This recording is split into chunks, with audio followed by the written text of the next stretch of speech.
बिस्मिल्लाहिर्रहमानिर्रहीम। अस्सलामु अलैकुम व रहमतुल्लाहि व बरकातुह।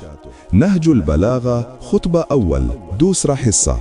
अल्लाह सुब्हानह ने उनकी औलाद से अंबिया अलैहिमुस्सलाम चुने, वही पर उनसे अहद व पैमान लिया, तबलीग रिसालत का उन्हें अमीन बनाया, जबकि अक्सर लोगों ने अल्लाह का अहद बदल दिया था। चुनाचे वो उसके हक से बेखबर हो गए, औरों को उसका शरीक बना डाला। शयातीन ने उसकी मारिफत से उन्हें रूगर्दान और उसकी इबादत से अलग कर दिया। अल्लाह ने उनमें अपने रसूल मबऊस किए और लगातार अंबिया भेजे ताकि उनसे फितरत के अहद व पैमान पूरे कराएं, उसकी भूली हुई नेमतें याद दिलाएं, पैगाम रब्बानी पहुंचाकर हुज्जत तमाम करें, अक्ल के दफीनों को उभारें और उन्हें कुदरत की निशानियां दिखाएं। ये सरों पर बुलंद बाम आसमान, उनके नीचे बिछा हुआ फर्श ज़मीन, जिंदा रखने वाला सामान माईशत, फना करने वाली अजलें, बूढ़ा कर देने वाली बीमारियां और पे दर पे आने वाले हादिसात। अल्लाह सुब्हानह ने अपनी मखलूक को बगैर किसी फरस्तादा पैगंबर या आसमानी किताब या दलील क़तई या तरीक़े रोशन के कभी यूं ही नहीं छोड़ा। ऐसे रसूल जिन्हें तादाद की कमी और झुटलाने वालों की कसरत दरमानदा व आजिज नहीं करती थी। उनमें कोई साबिक था जिसने बाद में आने वाले का नाम व निशान बताया, कोई बाद में आया जिसे पहला पहचानवा चुका था। इसी तरह मुद्दतें गुजर गईं, ज़माने बीत गए, बाप दादाओं की जगह पर उनकी औलादें बस गईं, यहाँ तक कि अल्लाह सुब्हानह ने इफ़ाए अहद व इत्माम नबूवत के लिए मोहम्मद सल्लल्लाहु अलैहि वसल्लम को मबऊस किया, जिनके मुताल्लिक़ नबियों से अहद व पैमान लिया जा चुका था, जिनके अलामात ज़ुहूर मशहूर, महल विलादत मुबारक व मसऊद था। इस वक्त ज़मीन पर बसने वालों के मसलक जुदा जुदा, ख्वाहिशें मुतफर्रिक़ा व परागंदा और राहें अलग अलग थीं। यूं कि कुछ अल्लाह को मखलूक से तशबीह देते, कुछ उसके नामों को बिगाड़ देते, कुछ उसे छोड़कर औरों की तरफ इशारा करते थे। खुदावंद आलम ने आपकी वजह से उन्हें गुमराही से हिदायत की राह पर लगाया और आपके वजूद से उन्हें जहालत से छुड़ाया। फिर अल्लाह सुब्हानह ने मोहम्मद सल्लल्लाहु अलैहि वसल्लम को अपने लिक़ा व क़ुर्ब के लिए चुना, अपने ख़ास इनामात आपके लिए पसंद फरमाए और दारे दुनिया की बोदोबाश से आपको बुलंद तर समझा और ज़हमतों से घिरी हुई जगह से आपके रुख को मोड़ा और दुनिया से बाइज़्ज़त आपको उठा लिया। हज़रत तुम में इसी तरह की चीज़ छोड़ गए जो अंबिया अपनी उम्मतों में छोड़ते चले आए थे, इसलिए कि वो तरीक़े वाज़ेह व निशाने मुहकम कायम किए बगैर यूं ही बेक़ैद व बंद उन्हें नहीं छोड़ते थे। पैगंबर सल्लल्लाहु अलैहि वसल्लम ने तुम्हारे परवरदिगार की किताब तुम में छोड़ी है, इस हालत में कि उन्होंने किताब के हलाल व हराम, वाजिबात व मुस्तहब्बात, नासिख व मनसूख, रुख़स व अज़ाइम, ख़ास व आम, इब्र व अमसाल, मुक़य्यद व मुतलक़, मुहकम व मुतशाबिह को वाज़ेह तौर से बयान कर दिया, मुजमिल आयतों की तफसीर कर दी, उसकी गुत्थियों को सुलझा दिया। इसमें कुछ आयतें वो हैं जिनके जानने की पाबंदी आयत की गई है और कुछ वो हैं कि अगर इसके बंदे इनसे नावाकिफ रहें तो मज़ायक़ा नहीं।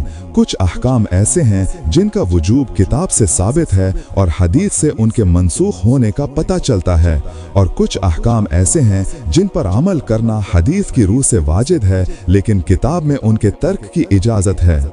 इस किताब में बाज़ वाजिबात ऐसे हैं जिनका वजूद वक्त से वाबस्ता है और ज़माना आइंदा में उनका वजूद बरतरफ हो जाता है। कुरान के मुहर्रमात में भी तफरीक है, कुछ कबीरा हैं जिनके लिए आतिश जहन्नम की धमकियां हैं और कुछ सगीरा हैं जिनके लिए मग़फ़िरत के तवक्कुआत पैदा किए हैं।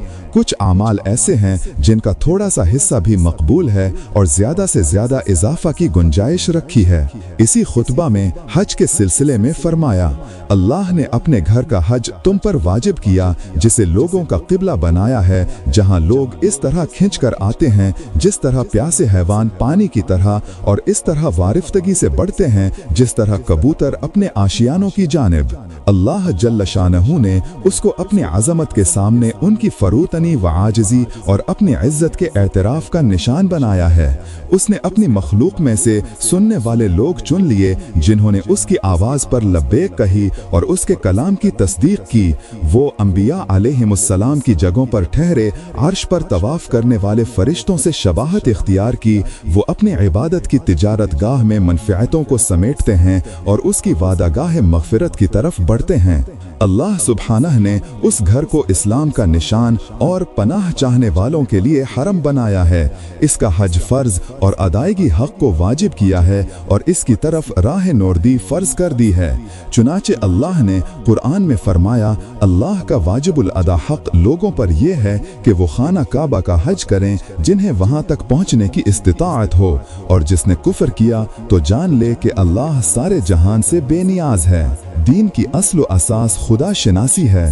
दीन के लुग़वी माना इताअत और उर्फ़ी माना शरीयत के हैं। यहाँ खाह लुग़वी माना मुराद लिए जाएं या उर्फ़ी, दोनों सूरतों में अगर जहन किसी माबूद के तसव्वुर से खाली हो तो न इताअत का सवाल पैदा होता है और न किसी आइन की पाबंदी का, क्योंकि जब कोई मंजिल ही सामने न होगी तो मंजिल के रुख पर बढ़ने के क्या माने, और जब कोई मकसद ही पेश नज़र न होगा तो उसके लिए तगो धो करने का क्या मतलब। अलबत्ता जब इंसान की अक्ल फितरत इसका सर रिश्ता किसी माफोकल फितरत ताकत से जोड़ देती है और उसका ज़ौक़ परस्तारी व जज्बा उबूदियत उसे किसी माबूद के आगे झुका देता है, तो वो मनमानी कर गुजरने के बजाय अपनी ज़िंदगी को मुख्तलिफ किस्म की पाबंदियों में जकड़ा हुआ महसूस करता है।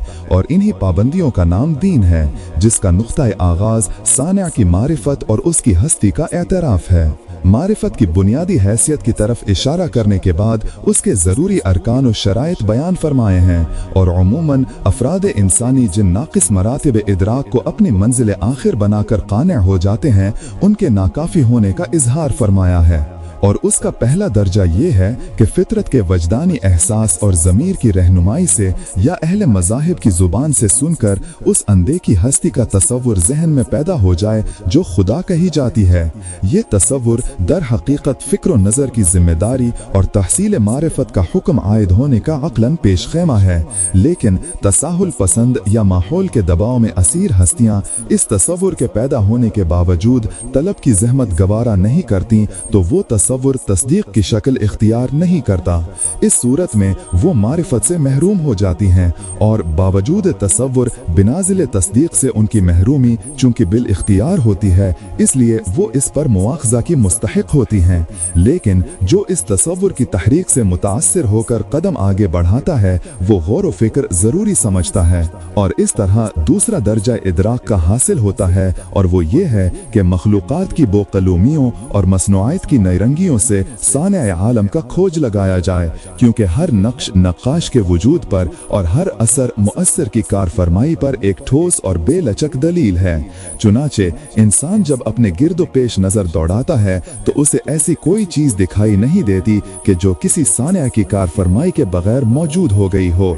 यहाँ तक कि कोई नक्श कदम बगैर राहरो के और कोई इमारत बगैर मामार के खड़े होते हुए नहीं देखता, तो क्यों कर ये बावर कर सकता है कि ये फलक के नीरगूं और इसकी पहनाइयों में आफताब व महताब की तजल्लियाँ और ये ज़मीन और उसकी वुसअतों में सब्ज़ा व गुल की रानाइयाँ बगैर किसी सानिया की सनत तराजी के मौजूद हो गई होंगी।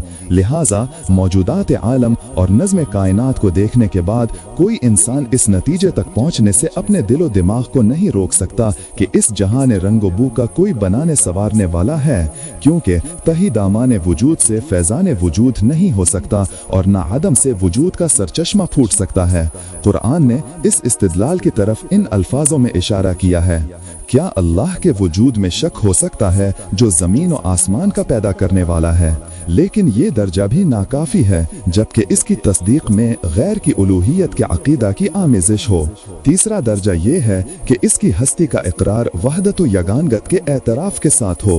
बगैर इसके खुदा की तस्दीक मुकम्मल नहीं हो सकती, क्योंकि जिसके साथ और भी खुदा माने जाएंगे वो एक नहीं होगा, और खुदा के लिए एक होना ज़रूरी है, क्योंकि एक से ज़ायद वाहिद होने की सूरत में ये सवाल पैदा होगा कि इस कायनात को इनमें से एक ने पैदा किया है या सब ने मिलजुल कर।